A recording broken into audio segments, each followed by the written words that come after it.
I'm delighted to introduce to you this afternoon Dr. Al Bruley. Dr. Bruley came to SFA more than 25 years ago, I believe. He's here because he loves it, and he's here because we love him. He has made a significant contribution to our program, and for more than 20 years, he oversaw the daily operation of SFA TV2.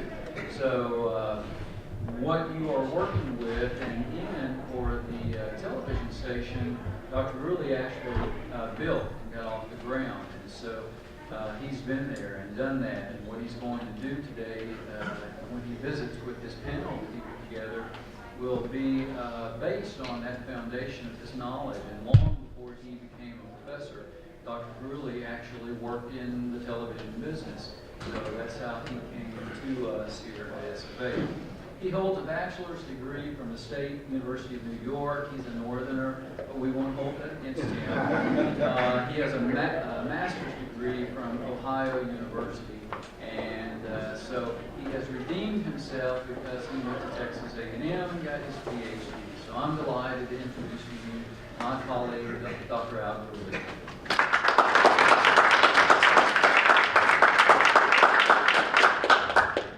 I've been down here over half my life. When does it stop counting against you? Probably never. Those damn Yankees.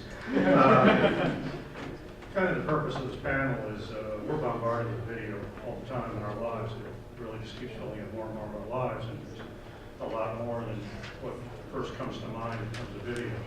Whether it be the television, TV production, broadcast, corporate video. We'll hope to touch on as many of those opportunities today as we can, because the styles of production is a little bit different for each of those, and so forth. So that's kind of what the panel will tackle today, besides giving you all their secrets about how to be successful in this business. From your left and my right, our panelists are Jason Anderson. Jason has spent his entire adult life working to produce images for television, print, and film. He began his career at KDFW in Dallas in 1985. In 2013, he retired from his full-time job as Vice President and Creative Service Director of Philips Media Source Incorporated, where he wrote and produced more than 1,000 hours of television, including the long-running Texas Country Reporter program, which you just told me Mahal is in year 45 now. Yes, sir. And it's probably one of the longest running shows in syndication. It's the longest running syndicated show in television. He's directed more than 500 television commercials. In addition, Jason has traveled across the country and around the world to produce corporate films and documentaries for many large corporations and national brands. Today, Jason owns and operates a photography business where he produces images for magazine articles, book covers, advertisements, websites, CD and DVD covers. Jason is a Professional Photographers Association certified professional photographer and has studied under some of the most well-respected master photographers in the country. He has a bachelor's degree in communication from Stephen F. Austin State University. Different reaction than the last panel. And a master's degree in human behavior and development from Amherst University. And another reason to get to know Jason, he's currently second vice chair of the National Academy of Television Arts and Sciences, the Daytime Emmy Awards, and past president of the Board of Governors of the Lone Star Emmy Awards. He's a member of the Professional Photographers of America, the Texas Professional Photographers Association, and the Southwest Professional Photographers Association. He's also a freelance writer and continues to write television commercials, documentaries, corporate image films, and magazine articles for clients across the state. Next to Jason is William Lowry. William began his production career over 25 years ago, writing and directing commercials for local television stations in East Texas, while completing his degree in television and radio at Stephen F. Austin State University. Following graduation, he jumped headfirst into the corporate and commercial freelance production world. For the next 8 years, he gained a well-rounded knowledge of the Texas production industry, working everything from writing to lighting, production assistant to producer, for a variety of clients, including WFAA, NBC, Mary Kay, Frito-Lay, Baylor Hospital, Radio Shack, and countless other ones. In 2000, he co-founded, I can never pronounce this right. Frankly. Pretty pictures. That's why I moved to behind the scenes. Instead of the front, like. With fellow alumni Brad Thompson and Tim Holland, together they began producing commercial, corporate, documentary, and television programming, including segments for the History Channel, Discovery Channel, and National Geographic, as well as co-producing the award-winning documentary Battleship Texas, The Lone Star Ship. In 2004, he continued on with Tim, co-founding Powerhouse Films, and continues in every aspect of production, from script to screen, for clients like Sotheby Homes, The Kitchen Source, Mary Kay, Ignite, Texas Instruments, and St. Jude Hospital. And in 2008, he took on the role of senior producer with Texas Instruments, while still co-managing the day-to-day productions of Powerhouse Films. Welcome, William, and barely getting here by the skin of his teeth, because he was responsible for the telecast of the number 6 basketball team in the country last night from Cincinnati, and a storm blew through and his flight got canceled. Barely got it. It's Kevin Manuel. He graduated from Klein High School down in Spring, Texas. And then, I'm starting to see a trend here, graduated from Stephen F. Austin State University in 1995 with a Bachelor of Arts in Communication. Guess what his major was? Radio and television. But he had a double minor in journalism and history, which we talked about this morning in some of the other panels. While attending SFA, he worked at 4 different local radio stations as a part-time and full-time disc jockey, play-by-play for SFA basketball on KSAU, and analyst for Garrison High School on Kicks 105. After graduation, did an internship with the Houston Aeros Hockey Club in media relations, and was also a DJ at KIKK in Houston. And then he decided to go from being in front of the camera to working behind the scenes, and work with John Crow Productions, National Mobile Television Unit, as the operations manager for Texas. As I recall, his son Craig went to SFA too. He did. Major in radio TV. In charge of operations, including equipment rentals, crewing, accounting, scheduling, travel, unit managing, and contract negotiations. In 2002, he decided to become a freelancer so he could work with different networks around the country. I worked with him on ESPN and Fox Sports for years.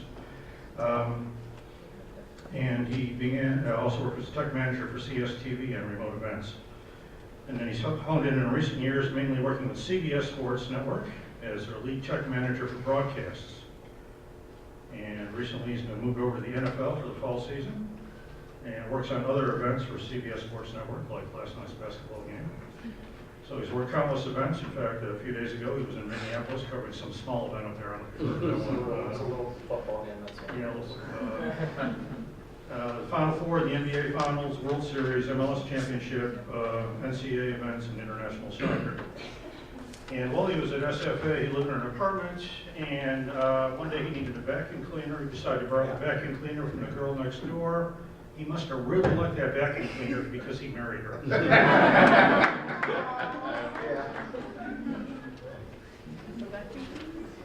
So where to begin with all that? Well, I just read their bio, so that's still fresh on your mind. I think since there's some difference and similarities in what they do, I think a good place to start might be for each to elaborate on what type of video production they mainly do in terms of format, genres, and clients a little bit more, and start giving you a feel for some of the opportunities that exist out there for you all. So, Jason, you want Okay, cool. Thanks for having me here, guys. Appreciate it. And I could do one up on you.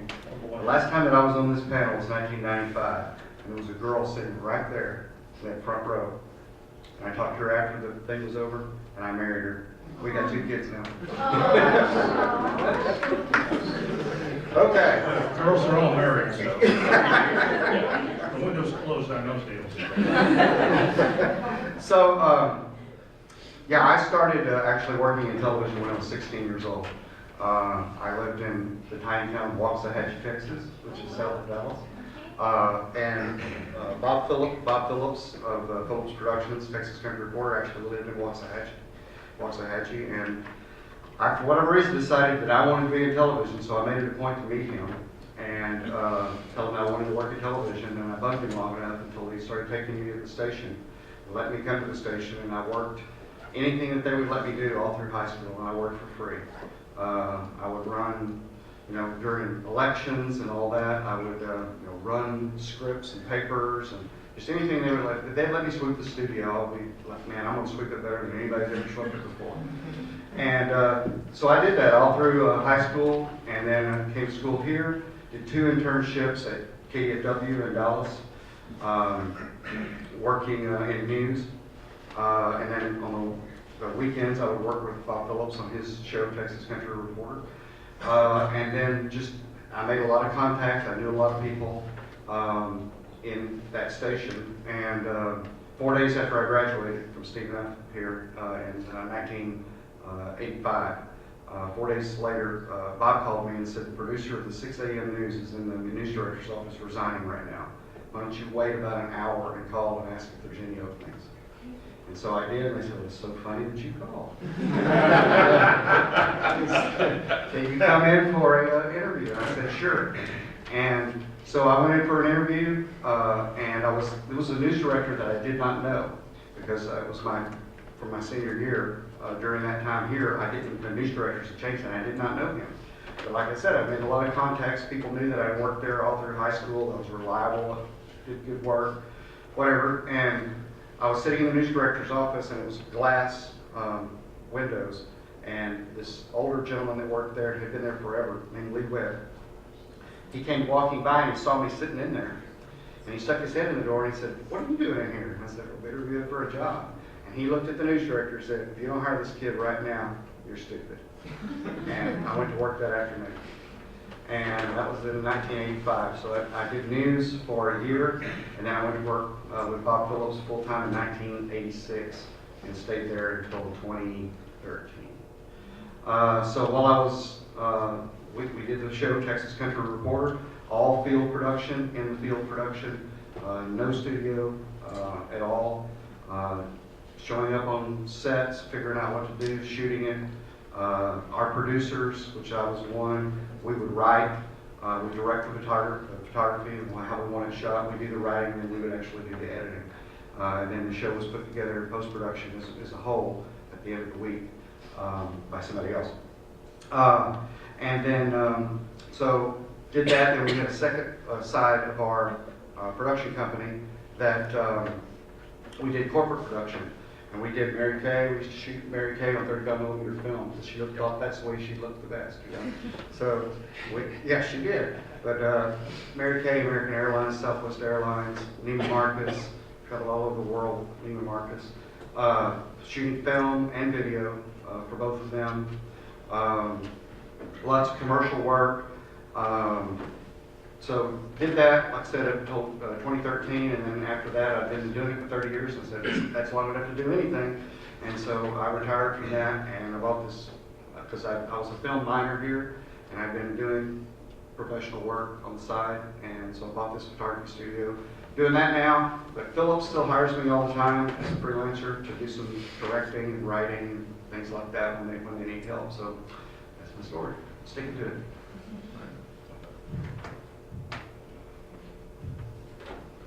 So I started in high school writing scripts and shooting on film camera, actual film camera, and a VHS, and then my dad bought. And then went to school here. I did not get an internship. I majored in radio, television, and another major in film here. And so I couldn't find an internship, but I had friends that were in class that got internships at the local station. So I did free work, I wrote copy, I did camera work. I shot everything I could for the classes in film. Anything I could do. Shot commercial. I went out and found local businesses here and just shot commercials for them for free using the film equipment. I didn't get paid. They let me use it, and I could put it on my reel. So I built a nice little reel, and including which you can't do anymore, but it would probably put me on a watch list if I did it today. But I blew up a car for a film class. Here, built bombs, detonation, everything, and blew it up. Seriously, can't do it anymore. But, so I had a nice little reel going, and I got out of school in '95 and started hitting up. I met some people that in the class that had graduated before, they got out, they started freelancing. They mentioned me, hey, hire this guy to PA, to grip, to do whatever. So I started getting on different jobs, and it was other SFA grads that helped me get in. Met other people, they kept hiring me back. Like I said, I've done everything, set design, lighting, writing, teleprompter. Which is fun. And then for about 8 years, I was freelancing. One of my biggest clients was Mary Kay, and it was pretty much staff position, and then they made it a full-time producer position, and I started producing and ADing a lot. And a couple other grads that I went to school with, we decided to start our own production company, and we got no backing, no funding. We just borrowed some money and got a loan, bought some equipment, and started shooting our own stuff. We did a documentary, we've done commercials, we started getting a good client list. And then some of the guys got married and moved out of the company. We dissolved it, created another one, started getting other clients. Texas Instruments became a client of mine. They wanted to hire me on as a senior producer in '08, which happened, if you remember, the economy tanked, so all my clients stopped doing any marketing in '08. Literally just stopped. So it just kind of worked out. I started that, and then clients started coming back, so I do both. On average, every year I shoot between 1,000 and 1,100 videos for Texas Instruments. Not just me, our whole group does. There's 5 producers. We have an in-house crew. We travel all over the place. We do a lot of Facebook Live, Instagram, things like that, since the medium's turning to that. So broadcast is really cheap to do at Facebook Live. So we do a lot of that. It gets a lot of traffic. And do traditional commercials and things like that. And that's what I do. Well, it's kind of like we were talking about at the very in my bio that I did radio first, and Bill and I actually did play-by-play analysts together on some of those basketball games. I completely forgot about it. Looking at when I walked up, I'm like, I know you. Yeah, so we actually did some events together. So, when I came here at SFA, I wanted to be a play-by-play guy. I think that's what a lot of people in the beginning a lot of people really wanted to do that. So I started on the radio side with Mrs. Wilford back there. It was her first year here, I believe, back then, and did that for a few years. Mr. Brulé was in your classes, and we had a good time. And I think I was the one that always was taking the extra editing time as well from your rooms. So sorry about that. But it was a lot of fun in radio. But I knew I wanted to sink my teeth into TV, and so I didn't get an internship in college. I took an internship after college with the Houston Aeros hockey club, and that really led me down the path, the back path, where I went up into the production side, and I pretty much started at the very bottom, like these guys will all tell you. I started as a utility, as a grip, did lighting, prompter at a TV station, cameraman, tape editor, just anything you can think of, you want to sink your teeth into it and go at it. Even if it's not something you really want to do, you got to do it. You got to take your chances on that stuff.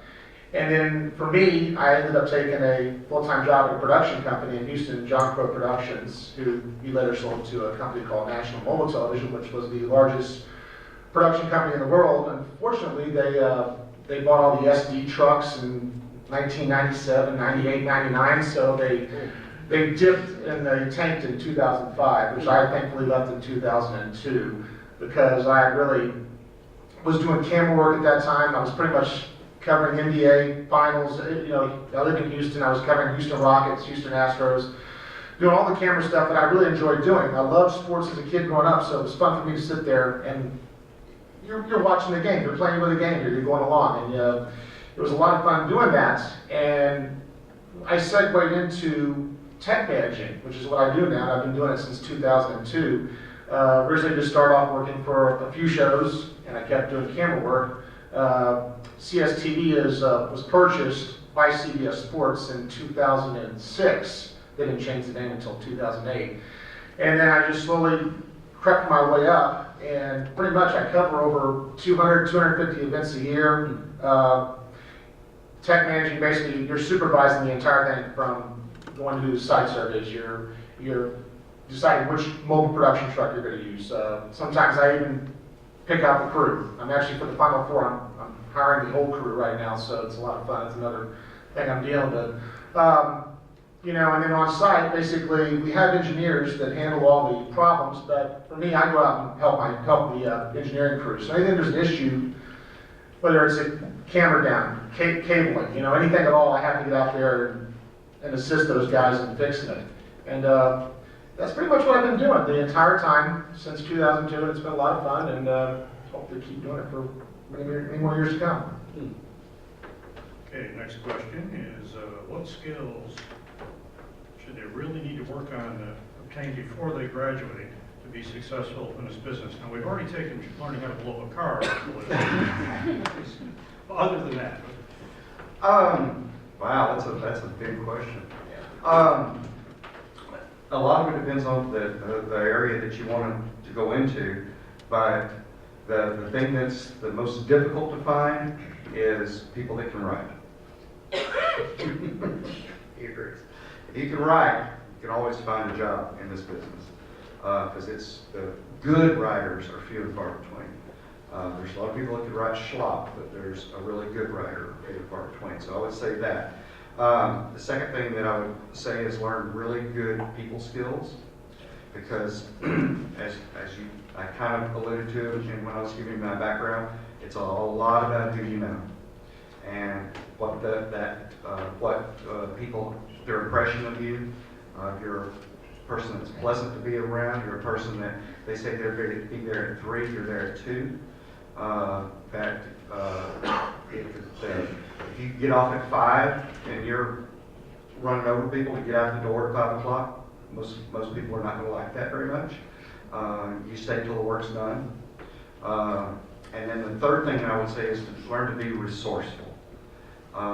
There's so many interns and stuff that we've come across before that they're not resourceful. You ask them to do something and it doesn't work out exactly like supposedly or like you wanted it to, and they didn't try anything alternate. They're like, well, I tried that, it didn't work.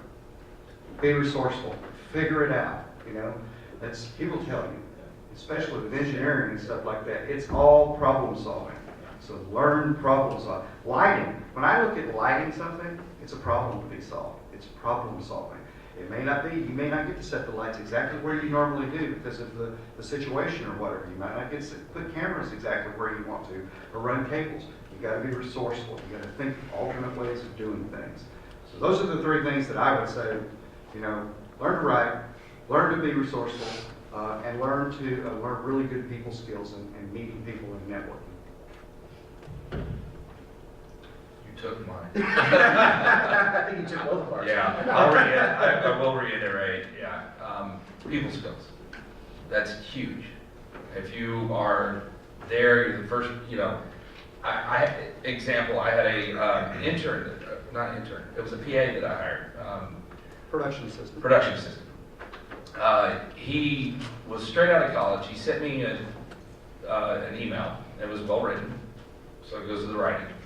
And said, hey, I'm getting out of school, I'm looking for work. Would you like to meet for a cup of coffee? And I'd like to pick your brain. I was like, well, this is intriguing. So we met and we talked and just kind of went over his skills. And I just let him talk for a little bit. And he mentioned, like camera work and all of this. And this is what he wanted to do. So I hired him as a production assistant on a big shoot. And I told him, I'm like, just hang out, always be present. Kind of gave him some notes on what to have with him, just in case he needed, if anybody asked for something, he's got it. And this goes to the resourcefulness. We were sitting there talking about, we had a problem that came up. We had to come up with a solution. He was standing off to the side, he took off, came back. By the time we're like, okay, let's do this. Hey, he's got it. And so I hired him again the next time, and it was a 2-camera shoot. I had 2 camera operators, I hired him as a grip PA to help with lighting. And we had a third camera that we needed. It was a stationary camera, so I just let him, because he mentioned in this discussion when we talked, he shot. So I let him shoot. And kind of over, just took a look at his work, and he was really good, really personable, really good at his skill set. I pulled the money out and paid him as a cameraman and a PA because he did great work. And I wrote him a nice resume. I wrote him a nice little rep, yeah.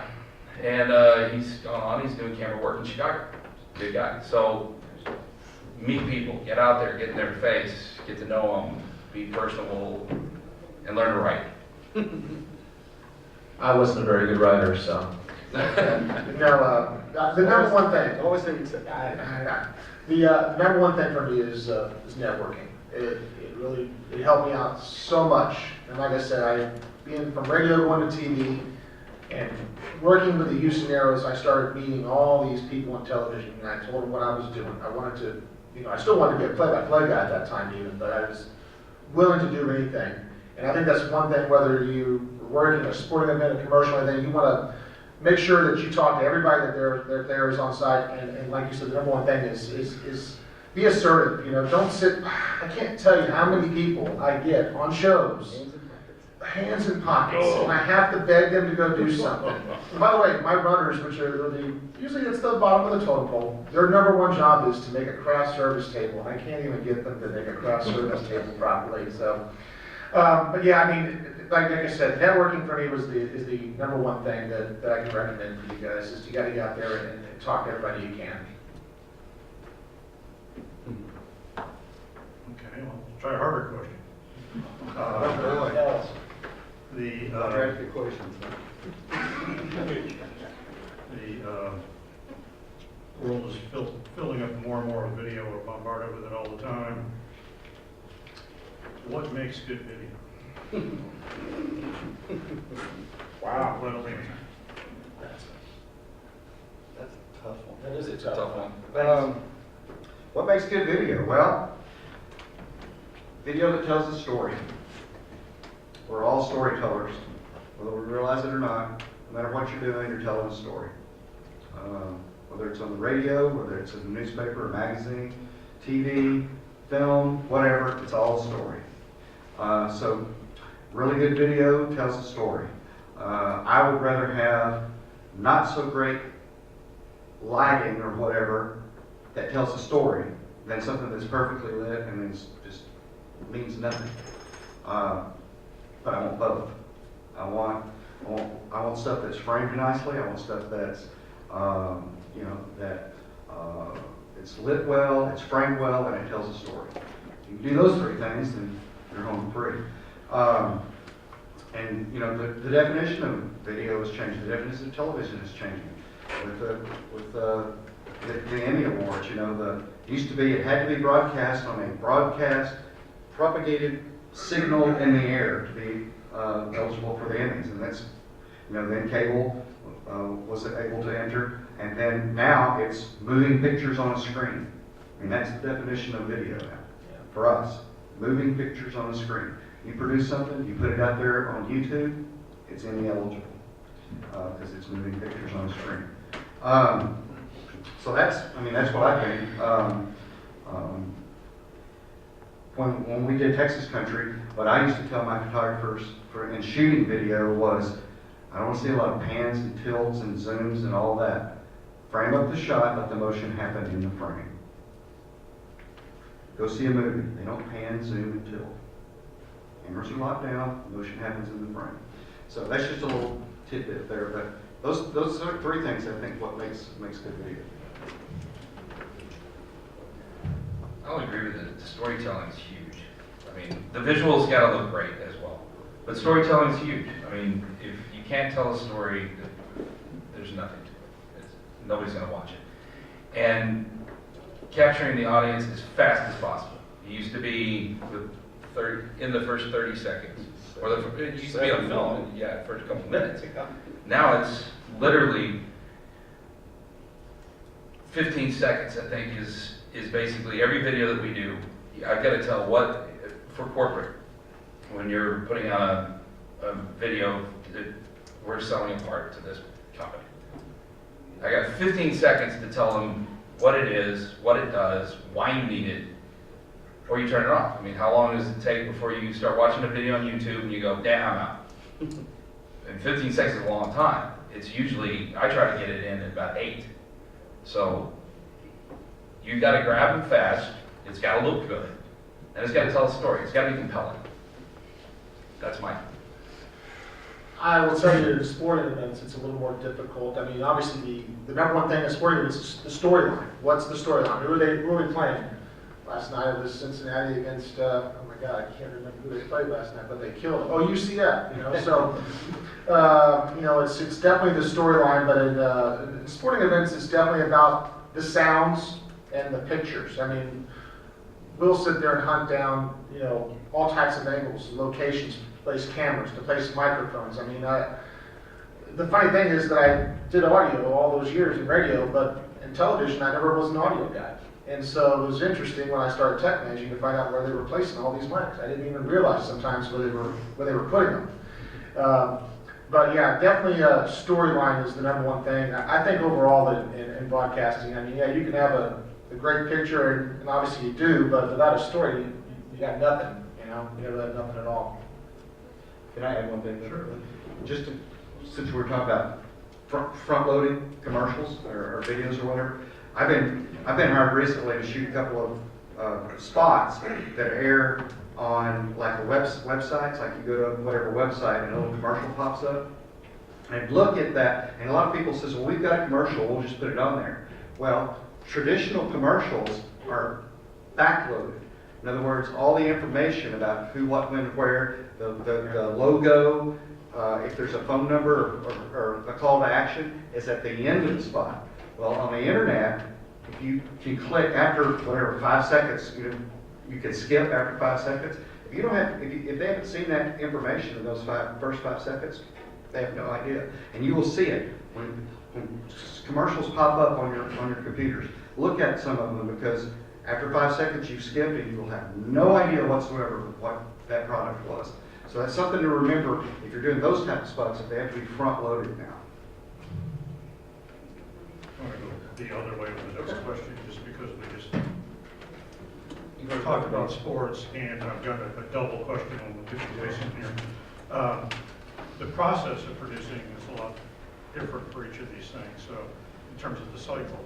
So I wish you'd walk through the process. I'll start with Kevin and make his kind of specific, the process of preparing for a sporting event. You just don't roll in the truck and do the game that day. There's the meetings with the coaches, and planning out the storyline, and planning out the replay and the camera meetings, but you're picking a crew, like you said, you're picking a crew now for the Final Four. Right. And you already had the logistics already. You're getting the equipment trucks ready months before now. So if you walk through the process of when you personally get, okay, we've got to do this game, how far in advance is that, and walk us all the way to the game? Well, let's say for a basketball game, we've known our schedule since, we'll know our football schedule, go ahead, we'll know our football schedule in May. So we will start assigning our core crews. Well, that's one of the first things we do. We assign our core crews, our producer, our director, our associate director, our broadcast associate, which is the graphics assistants, and then tech manager.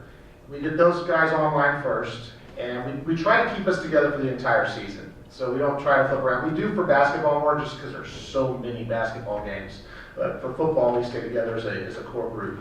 Announcers, we try to do that the same as well. Sometimes the announcers will flip between production crews. So we'll start that usually around May. And then at the same time, we have a operations manager he's the director of operations. He's basically my boss as well. He will work with the tech managers, and we will decide which trucks we're going to get. And obviously, that all depends on money, because every truck is a different price. I mean, you could go rent SSCBS, I think, for maybe like, I think it's $15 million a day or something like that. Something ridiculous. It's got 4 trucks with it, and they're all extendos, and it's ridiculous. It's got awful ridiculous. And that's what they use for Thursday Night Football on CBS's main show, is SSCBS. So from that point there, though, after we get the truck, we'll start assigning core crew members, our technical director. We travel technical director, audio, a video person, audio assist, graphics, bug operator, a couple camera operators, and a lead EVS operator, replay operator. So we'll try to get them all lined up by July, and then usually about 2 weeks out is when we'll start really getting to the nitty-gritty with each game every week. I'll be contacting the school. I make sure that the facilities is set up, that is it pre-wired, is it wired, is there, you know, do I have to get power, do I have to get a generator, do we need a portage on? Sometimes, I mean, I tell you, there's some places there's not a bathroom for everybody to use, so we have to get through all these little things. In the meantime, producers will start talking to the coaches. They actually have weekly coaches meetings that they do, and they'll be, basically the production team will be on that call. So they'll usually do that on Tuesday, and the Monday before we'll have a whole technical production call to discuss everything. What extra we're going to do on a show, if we're going to be doing interviews on site with certain people in the stands, any guests that we're going to do, any extra mics or cameras that we have to set up throughout the stadium. We have a normal setup, but there's always every week something that we're going to add on a show. And honestly, sometimes I don't know until Saturday morning. You know, sometimes I'll be told Saturday morning we're going to interview somebody, and it might be on the other side of the stadium. So yeah, we're obviously jumping all the time around to get those problems solved. And then basically we all show up on Thursday. Truck usually parks on Thursday. You know, that usually have a core meeting that evening. And then on Fridays, we'll start setting up. All the tech team shows up. They set up for the entire broadcast. And then the producer will meet with each team on site and discuss game plans, you know, injuries, anything that the coaches want to reveal. And they don't have to reveal everything, obviously, but they'll meet with them on Friday. And we usually have about a 10-hour day on site. We try to get everything set up. We fax through every camera, through every tape machine, all the audio. So we're prepared to come in Saturday morning. If we had to, we could come in, you know, an hour before air and have to do it. But normally we come in about 6 hours before our broadcast and pretty much refax everything again, check everything out once more. We'll do some pre-pro. Producers always has stuff he has to add for tape, and we'll fill in some audio. And then usually the talent will show up around 2 hours before a game, and we'll do one last rehearsal, discuss things, anything needs to be added. And then once we're into the game, it's pretty much coasting at that point. It's all the stuff leading up to it that's really difficult. And just make sure that you have to have all your ducks in a row. But that's a typical sporting production broadcast, and we do that every week for football and 3 times a week for basketball for most of these crews. So it's busy, pretty busy. I believe that Jason both have experience in both doing corporate video and broadcast and entertainment genres. We probably don't talk as much as we should in our courses about the corporate world. So if you two would fill us in on the production process and what's involved in preparing something for a corporate client. So corporate is a very different animal, and I'll just speak to that rather than commercial work. But I have a staff there's a staff of 5 of us producers. We have in-house production. So I mentioned before we do a ton of videos. We did 1,100 last year. We're on target for about 1,000 this year. If you average that out, it's 2 a day. So we have a process, the form comes in from all the different business units. The moment it comes in, we schedule a creative meeting with all the key people. We sit down, we talk about it. They said we got this part, and then we have to come up with a creative idea. And example, I had 6 creative meetings yesterday. It was a long day.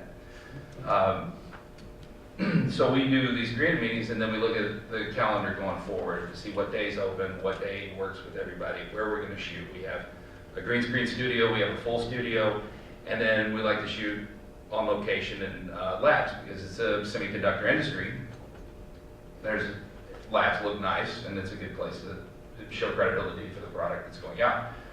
So we arrange where we're going to be, what crew's going to work on it, and try to coordinate with all the other producers to make sure that we're not overlapping or crew can bounce between one shoot and another.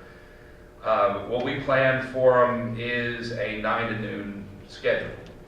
We pre-write all the scripts ahead of time, we get those in.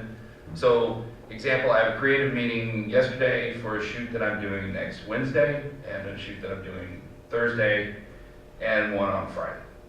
So all of the scripts pre-written from them, they come into me, I do a rewrite on those probably Monday. Crew's already notified of when and where to be. They're all on location. We'll show up from 9 to noon. We plan out the shots ahead of time so that we can maximize the amount of time because we are limited on time. Lighting, everything. You gotta go in at least an hour before they get there and light as fast as possible. Get the audio ready, get the cameras up. Is it 1 camera, is it 2? There's teleprompter involved. And with it being a global company, it's in every language possible. I don't speak any other languages, but I have to run teleprompter. I've run teleprompter in 15 languages. I'm not joking. Japanese, Chinese, Russian, French, German. And then we shoot these videos, and then we take them back, and we usually do about a week turnaround for editing. We usually edit our own videos. We do have 2 staff editors who are very fast and very good. So all of these videos get turned around in about a week, sent to them for revisions. They get a day, get it back to us. Then we do those second pass. Now, we're not a charge-out unit. There's a lot of corporate companies that do a charge-out.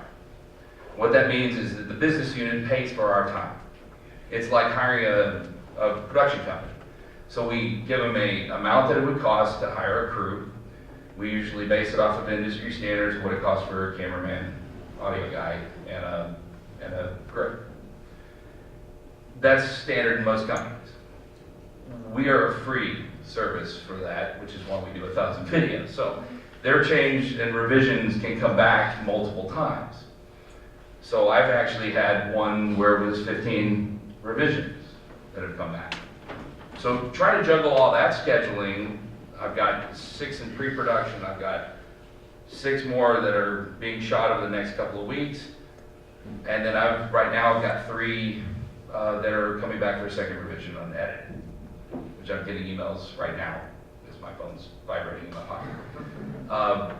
Because we are a global company, we've got an office in Germany, we've got an office in China. So day doesn't end at 5. I will work with China's 12-hour difference, so I will email and send updates at 12 and 1 a.m. A lot of times I get up in the morning at about 4, and I will respond back before the end of their day and send them updates. That's just the nature of the beast, but it's ongoing.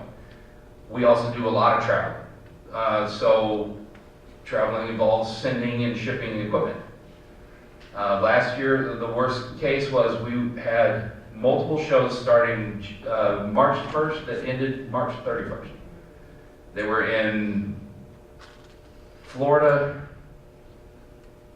Chicago, Brussels, and Munich. So I had to figure out how to ship equipment because we have all our own equipment. So I had to figure out what equipment could get shipped from here to here to here to here and not overlap. And it takes weeks to get equipment from place to place. So we hand carry some stuff. We ship stuff. There's a lot of mechanics that go involved. So I've got stuff planned out literally until November right now that I have to juggle schedules. It's insane. Corporate world is insane, but it's a lot of fun. It's something different every day. And it's even more insane when you get into the commercial stuff. See, on the corporate side, I've done every kind of corporate production you can imagine, from what we call down and dirty guerrilla shooting, which is, 1 camera, maybe a producer and a camera guy, and you go out and you knock it out, to things that took months and had 15-person crew and had a budget of $750,000. It's basically like making a movie. We did a lot of that because what we specialized in on the corporate side was what they call brand awareness or corporate identity, things like that. This is who we are and this is why we're neat, that kind of stuff. So did a whole lot of that. But basically, when somebody comes in to get a little more of the process, you know, the two questions that I always ask when I sit down with a corporate client was, what's the audience? Who is the audience? And what do you want them to do? I mean, do you want them to get out their checkbook? Do you want them to just go, wow, I'm so proud I work at this company? Or whatever their motivation is. That's what you've got to know, because that goes back to the storytelling. You know, we got to know what you want this, who is the audience, so we can target it to them, and what do you want them to do. So, and I was thinking about cost. My mind's racing on so many different things I could talk to you about, but I don't know if you've ever heard this little phrase before, but sometimes people would come in and say, well, I hear that corporate videos and films should cost $1,000 a minute. Whoever ever said that should be beaten with hammers. Because, I mean, have I done a $1,000 a minute video? Yes. I've also done a $100,000 a minute video. It just depends, you know. What we always do is we compared it to building a house. How much does a house cost? Depends on if you want marble floor, you want tile floor, you want a brick house, you want a wood house. It just depends on what bells and whistles you want. So that's kind of the corporate thing. You know, when you're working for corporate, you're working for somebody, and they're telling you kind of what to do. You just got to work in tandem together. But again, that comes back to the people skills that we talked about. On the television side, for that we had a three-person crew. Always went out on every story that we did. We had a photographer, a producer, and talent. And that was it. And sometimes the talent would, as Bob Phillips, I mean, he would only be there for a short time, do a few stand-ups, and then he's gone. And so it's a two-man crew then. But no pre-production really on those other than a phone call. We call somebody, 30 seconds into a conversation with somebody, I can tell you if they're going to be a good story or not. I mean, I've already got the information, whether it be an email or a newspaper article or something like that. I call them on the phone within 30 seconds. I can tell by the way they talk if they're going to be good or not. They got to be a good talker. And that was really it for pre-production. Where do you live? You know, and we would show up, spend a good part of the day, 8 hours, 10 hours, whatever, on doing that. And then we would, you go back and you log and write. You log your tapes, which means transcribing. Then you write, and that's a day. I would usually take a day to write a piece.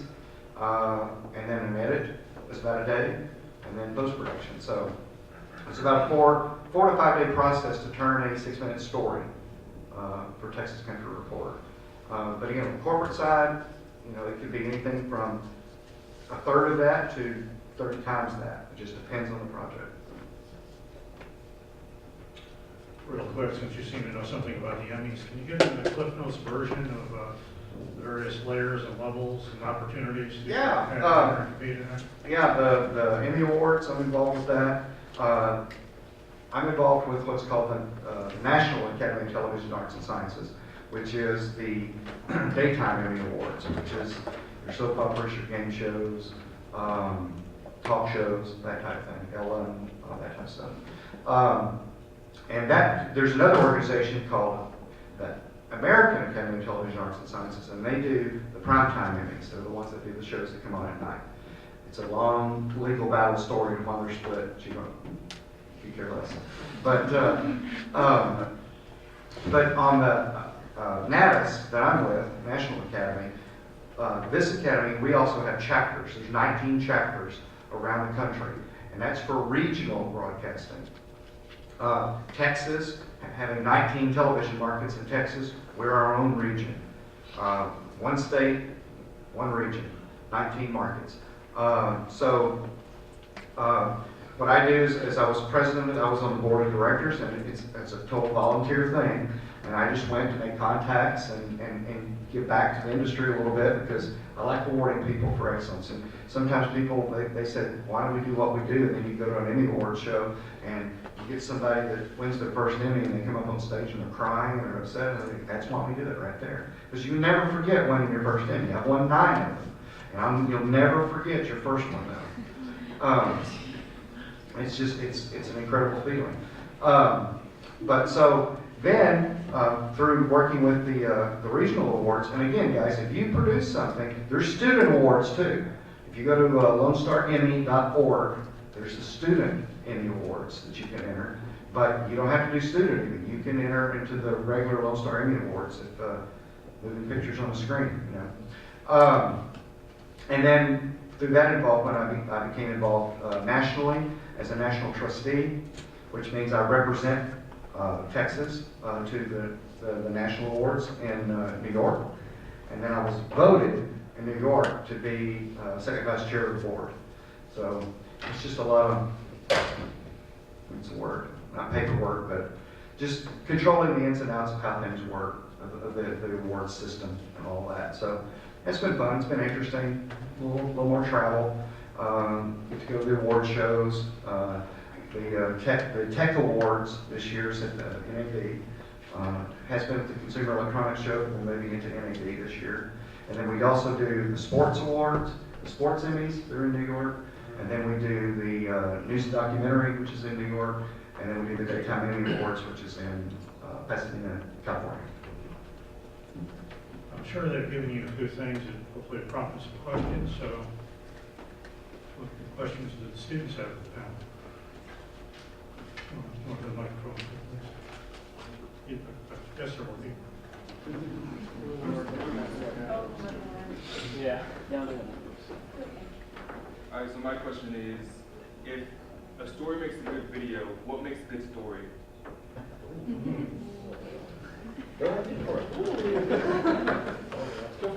mean? Yeah. Well, I mean, it depends on what application. But I can tell you this, that for Texas Country Reporter, what makes a good story is that it involves conflict. And I don't mean necessarily like people warring. There's lots of types of conflict. Go back to your literature stuff. You know, there's like, for example, if we were going to do a story on, okay, here's one. I did a story on this lady in Austin, this farm who'd been in her family for 100 years. And she painted, she knew that she was going to get public domain. They were going to put that 130 highway right through her farm. And she was going to have to sell it. That's conflict. She didn't want to sell it. That's conflict. Then we didn't trash the state or whatever. The conflict was within her because she didn't want to let go of the farm. So she painted a picture of her farm every day for 365 days. And she put a book together called The Last Year on the Farm. So there's a lot of elements there. That made a good story. Anytime there's conflict of some sort, that always makes the best story. Whether it's conflict, man against nature, man against himself, man against man, whatever. I'm not saying people warring necessarily, but just something that is, causes that conflict. And then on Texas Country Report, almost always the conflict was resolved in some way. It really sucks, but it's going to be okay.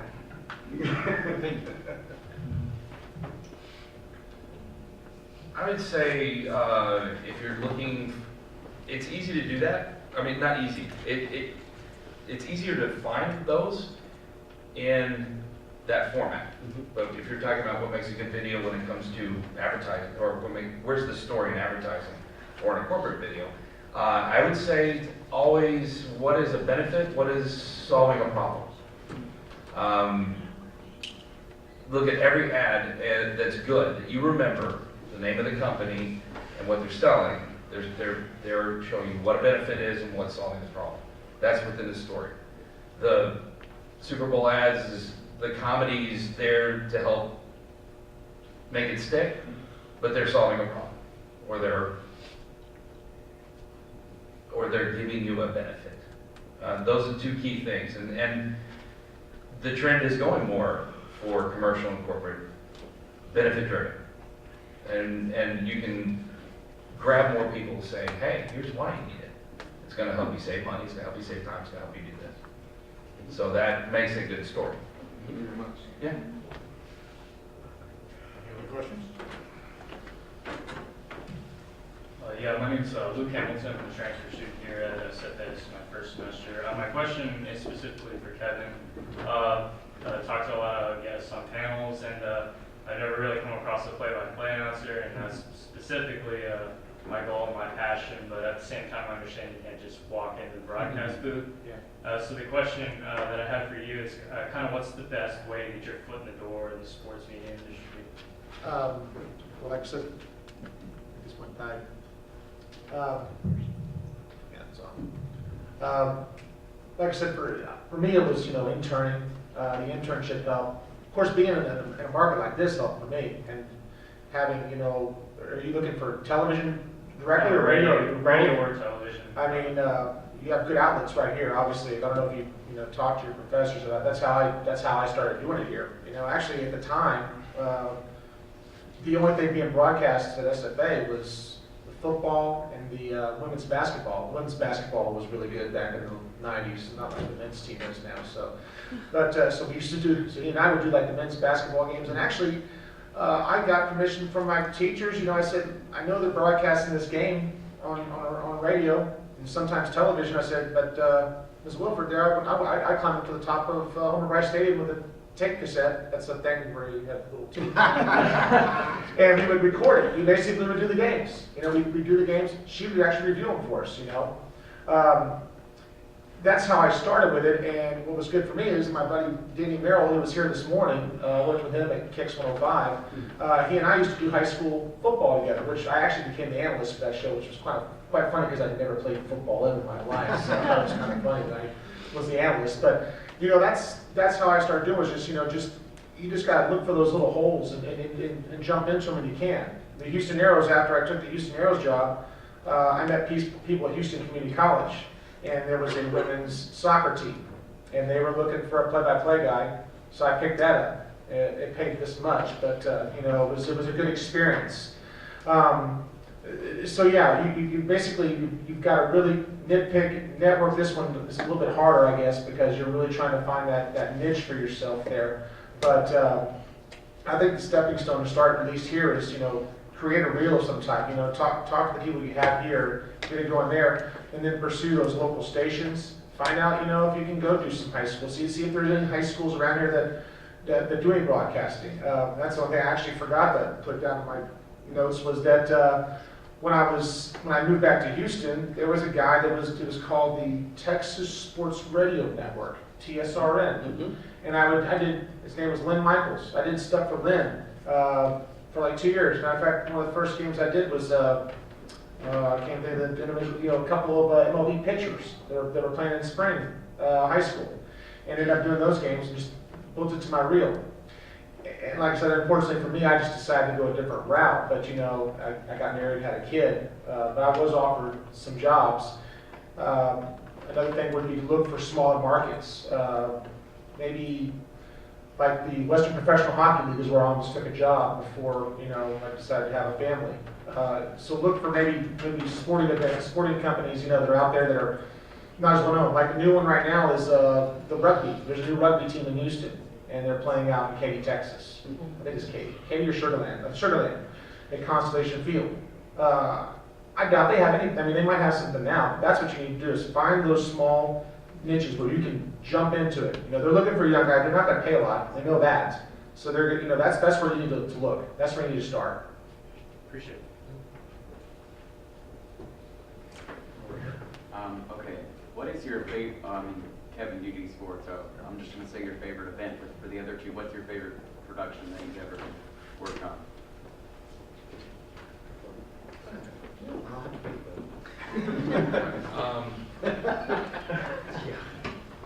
It's tough. That is a tough one. I'll tell you, I know. Okay, you go. Okay. One time I did a 30-minute show aboard an aircraft carrier in the Mediterranean Sea. It was for Texas Country Reporter. It was a Texas Country Reporter special. We called the Navy, and we said, we need an aircraft carrier that's got a bunch of Texas guys on it that can't be home for Christmas. And we want to call it Texas Country Reporter Christmas at Sea. They went, come on. And so I spent 5 days on an aircraft carrier in the Mediterranean Sea.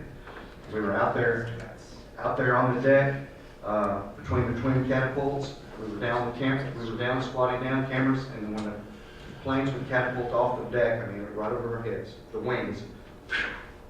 That was probably the most exciting, interesting thing that I ever did. Top that. I can't. Considering Super Bowl. I would say the most exciting thing, when I started my production company with 2 other SFA grads, We had no clue on how to do a documentary, and we heard the story of the Battleship Texas. If you don't know it, it was built pre-World War I. It served World War I and II, flagship at D-Day. One of the few ships that was both Pacific and Atlantic. So it fought Iwo Jima, Okinawa, Leyte Gulf, and they were told to be the flagship into the invasion into Japan. And only one man died in battle. It hosted 2 presidents, and Walter Cronkite got his start, his career start, aboard the ship as a war correspondent. He was supposed to come back. No, he was over there at the invasion of Casablanca, and then he had signed, as all war correspondents did, they signed a basically an oath to obey what the Navy says. So they are part of the Navy. He shot the, photographed and did all that with the invasion of Casablanca, and then the Navy was they ordered them back to the U.S. His boss said, "You get on the ship, you're fired." But he had to obey the Navy. He came back, was the first one back with any footage from the war, and it launched his career.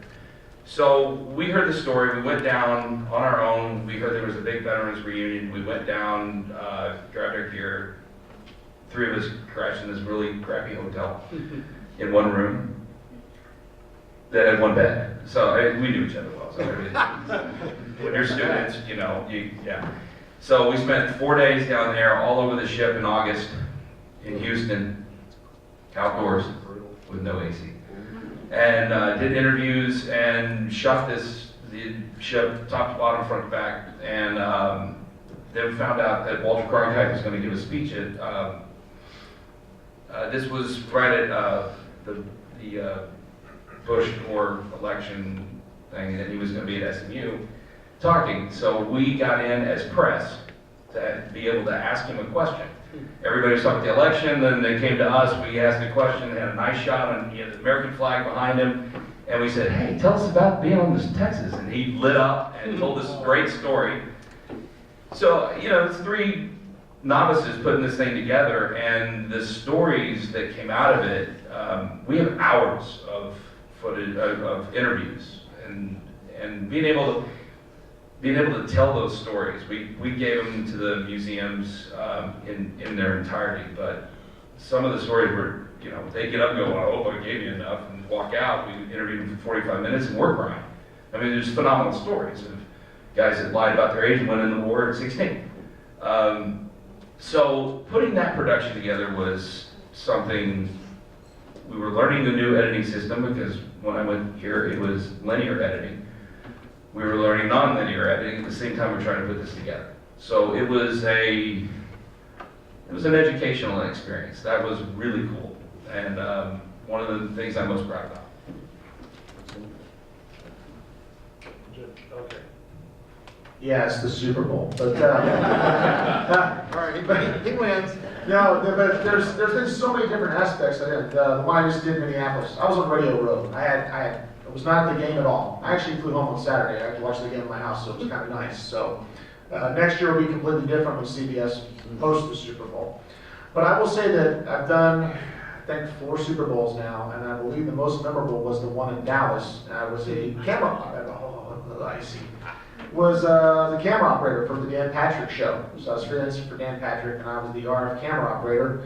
It was 5 a.m. until noon every day, with the RF camera, and the pack was so heavy on my back. I was like, this is bad. But working with Dan and those guys, and watching how I'd never worked with those guys, and how they were so friendly with us. I mean, they were just great guys to deal with, and the people that we met every single day, it was just an incredible experience. As a matter of fact, I got a photo on my laptop still of me riding a bull, automatic bulls there, taking photos, and Dan screamed at me, telling me to get over here and shoot me, man. Get off the bull, Kevin. He says, get off the bull on the air. And you can see me behind me just rocking on the bull.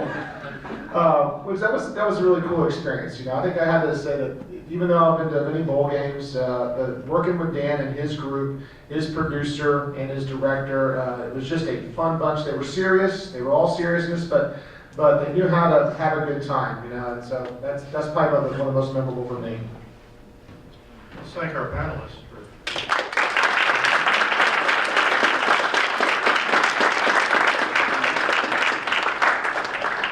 I don't think they're going to run right out the door, especially the one who just ran in the door. That's right.